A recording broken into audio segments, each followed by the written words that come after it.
Assalamualaikum warahmatullahi wabarakatuh. Perkenalkan, nama saya Ramayanti Arifah. Saya dari tingkat 1A. Di sini saya ditugaskan tentang salah satu mata kuliah manajemen pasien safety. Saya akan menjelaskan tentang salah satu materi manajemen pasien safety, yaitu konsep sterilisasi. Jadi, sterilisasi adalah suatu cara untuk membebaskan sesuatu alat, bahan, media, dan lain-lain dari mikroorganisme yang tidak diharapkan kehadirannya, baik yang patogen maupun apatogen.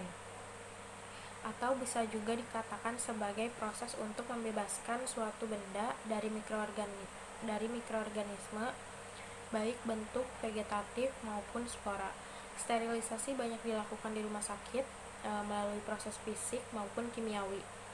Sterilisasi juga dikatakan sebagai tindakan untuk membunuh kuman patogen ataupun kuman apatogen beserta spora yang terdapat pada alat perawatan atau medis dengan cara merebus stum menggunakan panas tinggi atau bahan kimia.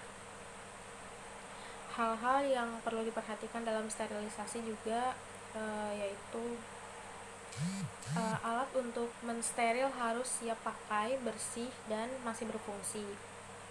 Terus peralatan yang akan disterilisasi harus dibungkus dan diberi label yang jelas dengan menyebutkan nama peralatan, jumlah, dan pelaksanaan sterilisasi.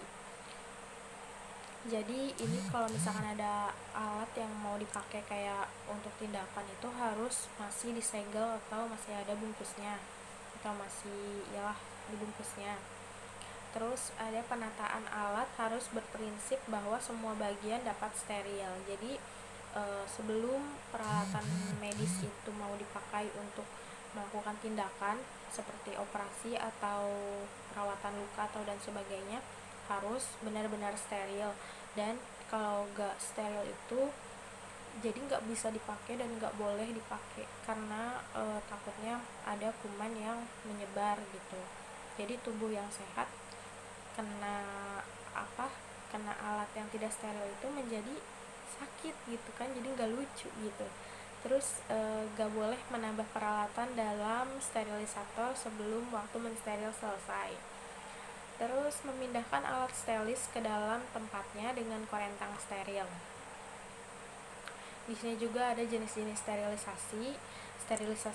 Yang pertama ada sterilisasi secara mekanik, yaitu filtrasi menggunakan suatu saringan yang berpori sangat kecil dari 0,22 mikron atau 0,45 mikron sehingga mikroba tertahan pada saringan tersebut.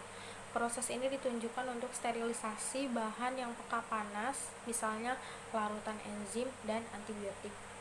Terus ada sterilisasi secara fisik, dapat dilakukan dengan pemanasan dan penyinaran, penginjaran dengan api langsung, membakar alat pada api secara langsung. Penyinaran dengan sinar UV, sinar ultraviolet juga dapat digunakan untuk proses sterilisasi, misalnya untuk membunuh mikroba yang menempel pada permukaan interior safety kabinet dengan disinari lampu UV. Terus ada sterilisasi secara kimia. Biasanya sterilisasi secara kimiawi menggunakan senyawa desinfektan antara lain alkohol. Antiseptik kimia biasanya dipergunakan dan dibiarkan menguap seperti halnya alkohol. Zat-zat kimia yang dapat dipakai untuk sterilisasi antara lain yaitu halogen, senyawa klorin, iodium, alkohol, fenol, hidrogen, peroksida, dan warna ungu kristal, dan lain-lain. Oke, terima kasih. Wassalamualaikum warahmatullahi wabarakatuh.